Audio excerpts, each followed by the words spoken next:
ఇక్కడ ఇంకొక అంశం మనం విశ్లేషించాలి. బహుజన జనతా సమితి అని నిజంగానే ఈటల రాజేందర్ పెడతాడా? బేసిక్గా ఈ రెడ్డి కమ్యూనిటీకి సంబంధించిన నాయకులతో కూడా ఈటల రాజేందర్ చాలా దగ్గరగా ఉంటాడు. ఎందుకంటే వాళ్ళ వైఫ్ కమ్యూనిటీ అదే అండ్ ముందు నుంచి ఈయన బీసీలకి ఏ రకంగా అయితే అందరూ బీసీ అని అంటున్నారో, రెడ్లకు కూడా ఆయన ప్రతినిధిగానే ఉన్నాడన్న ఒక చర్చ కూడా చాలా బలంగా ఉన్నది.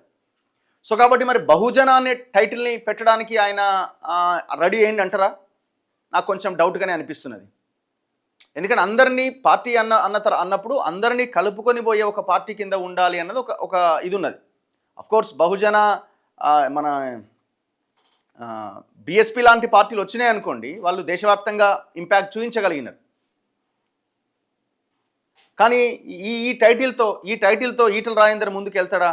నాకు కొంచెం డౌట్గా ఉన్నది. మరి ఈ టైటిల్ ఎంతవరకు కరెక్ట్ అన్నది, అంటే పెడితే పర్ఫెక్టే, కానీ ఆయన మదిలో ఎంతవరకు ఉన్నది అన్నది కొంత డౌట్ఫుల్గా నాకు అనిపిస్తున్నది. చూడాలి.